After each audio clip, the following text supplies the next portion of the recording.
We consider Brownian motion. Brownian motion is how we call it, the Brownian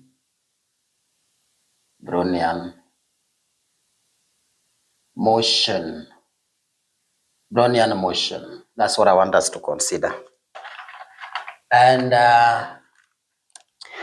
Brownian motion is a very important and interesting technique or formula that relates to stochastic differential equations.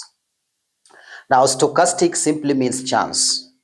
So whenever you meet the term stochastic, you should understand that either if you're dealing in a discrete space, then you may be referring to a random walk. A random walk, you can think of a random walk as the steps of a drunkard, where the drunkard is likely to make a step forward or backward. There are cases where it is possible that he makes a step, instead of making it forward or backward, he makes it a drunkard staggers. Now, if that particular example does not sit so well with you, then you may think of a particle suspended in water. Now, if a particle is suspended in water, say,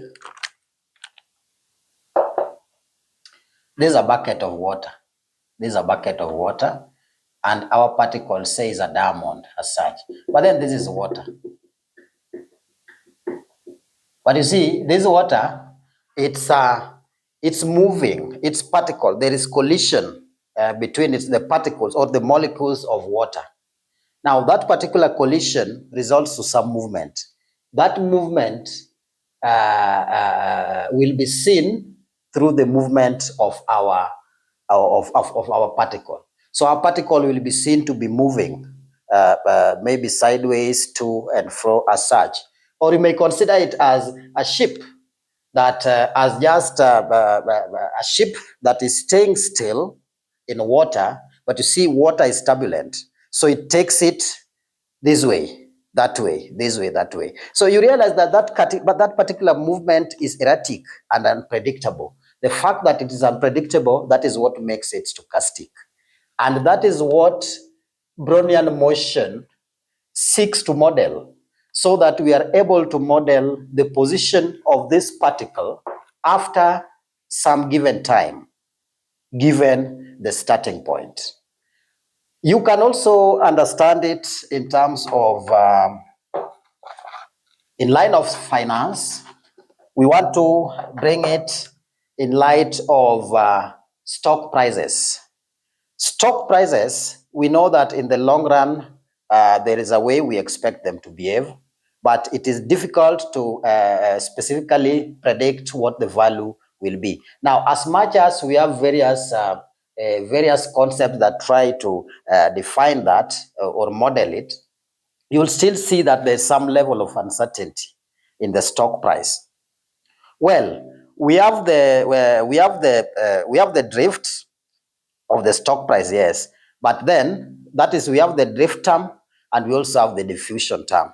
Now, the diffusion term is the one that brings in the element of volatility, and this Brownian motion is used now to model such kind of scenarios. So it is possible, if you start with a stock price of, say, 100, then we would want to model what will the stock price be, say, after maybe 2 months, where T is time. So that particular value will be influenced by several factors, which we may call inherent market factors. There may be market forces or just the opinion of the investors. Now, that is in line of finance. So let's just look at what Brownian motion is with that particular introduction. Let us look at an example of a Brownian motion in stock price movement. 1.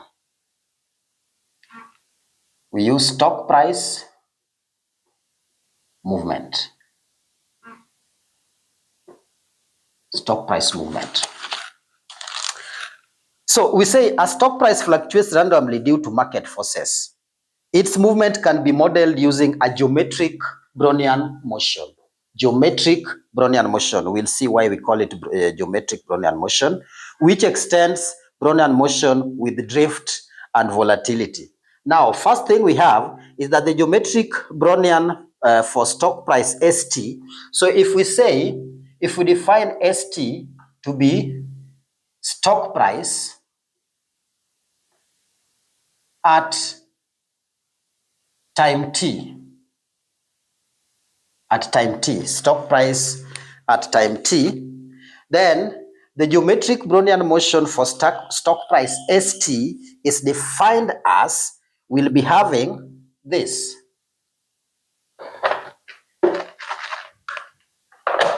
We'll be having this, where D, so we should realize that this is a stochastic differential equation. So what I'm writing here is a stochastic differential equation. So it will be giving us that term dt plus this stock price again, which is ST D of this. Now, we should see that we have several terms that I've introduced. I've introduced terms that I need to explain.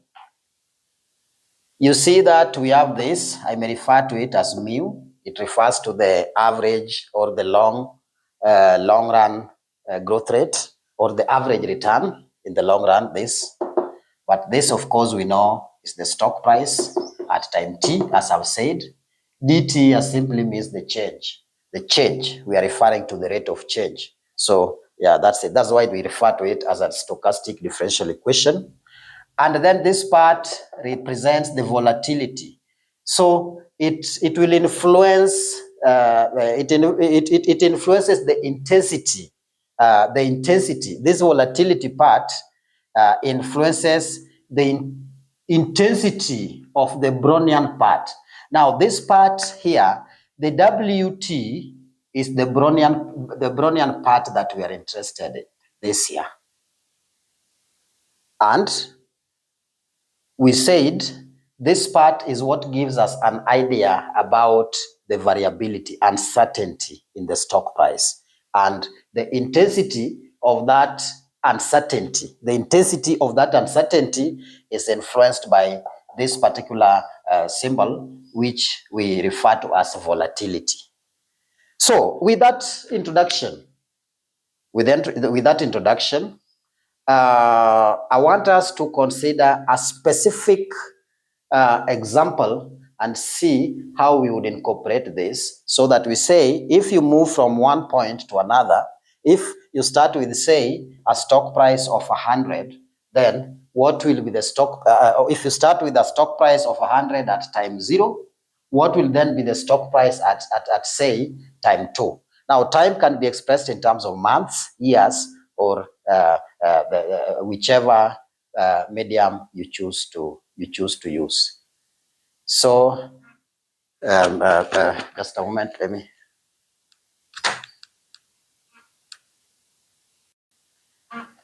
Now let's look at an example that I'm referring to.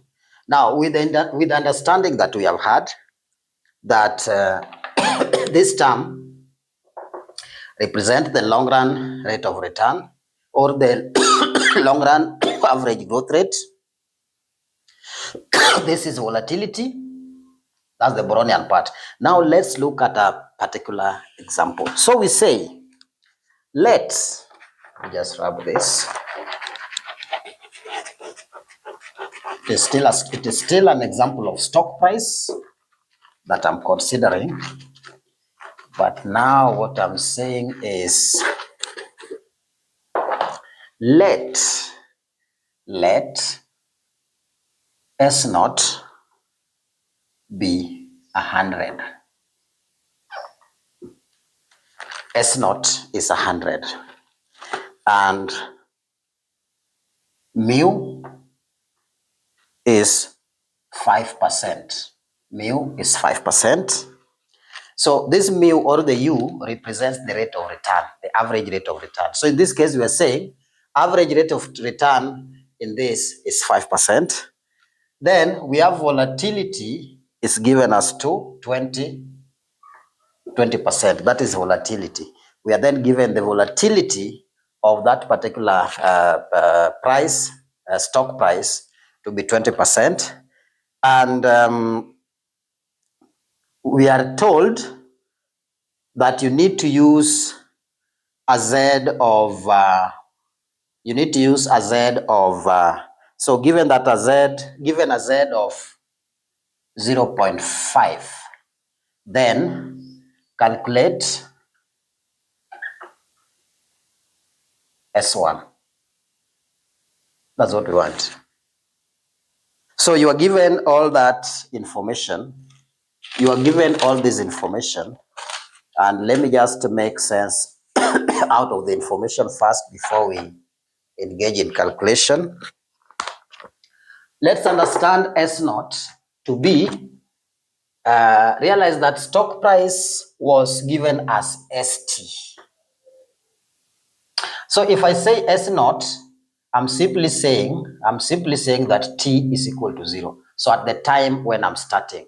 So the stock price, when using geometric Brownian motion, what we know, one condition is that we would expect the Brownian part this, the expected value of this, or what we have to be 0 when we are starting, W not to be 0.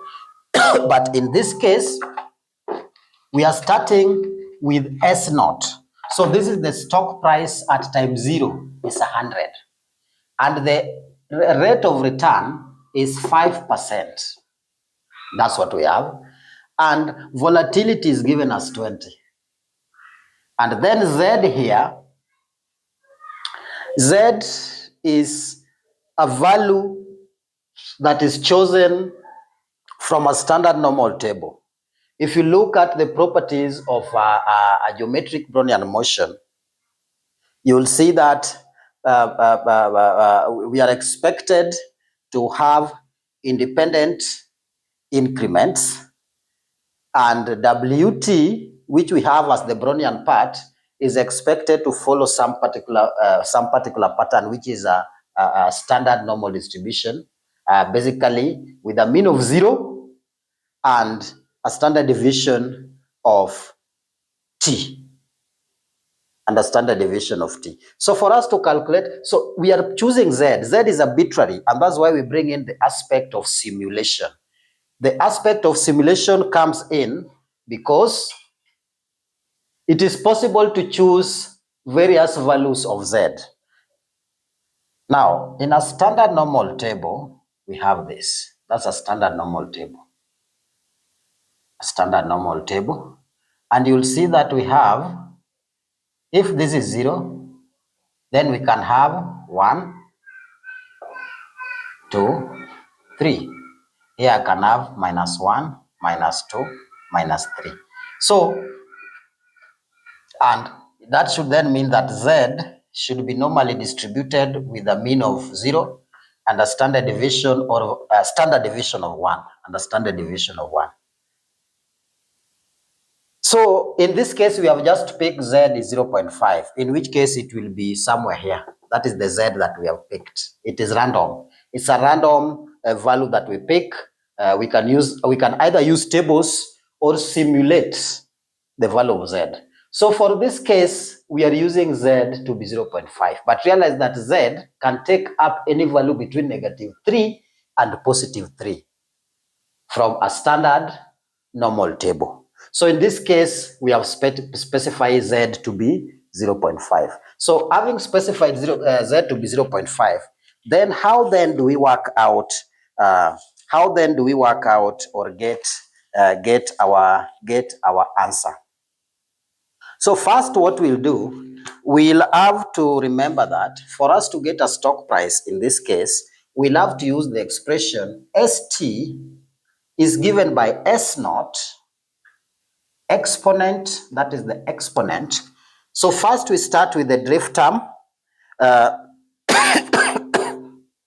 We start with the drift term, which is this minus that, it is that minus that, meaning U is just this, minus squared volatility over 2. And realize that we condition it to T because it's changing. This particular stock price is evolving with the time. And here again now we say D. Here again now we say, now we want to bring in the aspect of the Brownian part. So I'll say the volatility times that. So I say this under that. Yes. So I think this is read as, this is now read as, this is now the expression for getting stock price at time T, where S0 is the stock price at the beginning. And now the exponent requires that first we look at the drift term plus the diffusion term. The diffusion term is what gives us the level of uncertainty, and it has in it as a component the volatility. So we see that the whole of this, I have two square brackets.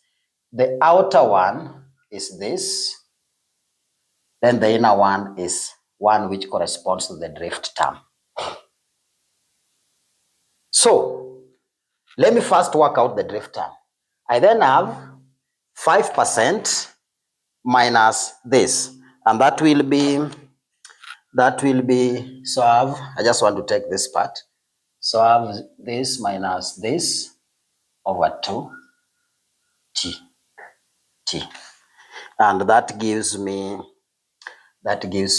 should give me 0.05, because 5% is 0.05 minus 0.2 over 2, 0.2, 0 squared over 2. And the whole of this we multiply by time. At time we had said we want time to be that, so times 1. If you work this out, it should give you, if you work that out, it should give you 0.03. 0.03. If you work out that part, it should give you 0.03. Then I need to work out this term here, this particular part.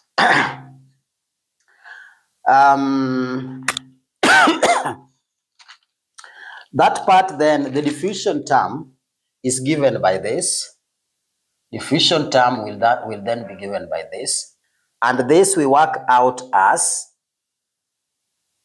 this, which is this, dot. Now we have, we give it root of T. Meaning we are scaling that particular uncertainty with time. So it means that uncertainty or variability increases with time, and that's why we have this as root that. Then times Z. Z is this, and we said that this is a value, it's a random variable. This is a random variable that relates to that particular term. It's a random variable that relates to this diffusion term. And we had said this diffusion term is what gives us the element of uncertainty in the stock price. So, and that is the crucial role that Z plays. Z plays the role of ensuring that we are dealing with a random variable which is standardized random variable. So this will be volatility, we said is 20%, that is 0.2. So it will be 0.20 times root of T, that's just 1. That's 1, because root of 1 is 1, times Z, and Z we said is 0.5. So we say times 1 times 0.5. If you work this out, you should get a value which is 0.10. So what that means is that now we have specified the entire this. So if I add this to this, I shall have specified everything. So that I say here, the stock price at time T in which case it's 1, t is 1, will be S naught, which is 100, S naught we are given to be 100, exponent of this plus this. So 0.03 plus 0.1, 0, this is 3, 1, 0, that's 0.13, that is 0.13. So exponent of 0.13, like that. So 100 times exponent of 0.13. So you raise e to power 0.13 and then multiply by 100. Should you do that, then you should get the answer to be 113.88. So what that means is that this value, the stock price at time T1, well, when we were just beginning, the stock price was 100. But owing to these particular parameters, at time T1, the stock price is expected to be about 113.88. So that is the answer to the question that I had posed. How then would we calculate stock price at time, say, 1? We could go on with the same argument to find out the stock price at time 2, time 3, time 4, in which case that will largely depend on how this behaves. That will largely depend again on how that behaves. If the volatility is great, then we are expecting much change here. Yeah, but this term here represents the predictable or the deterministic part of the stock price. So this is the expected return, what is expected. But this term gives us uncertainties that would be involved in the stock price. These uncertainties are occasioned by, I said, 1, investors' opinion. It can also be the changes in the prevailing market conditions, which may be adverse or favorable. So that is that. And up to there, I want to stop.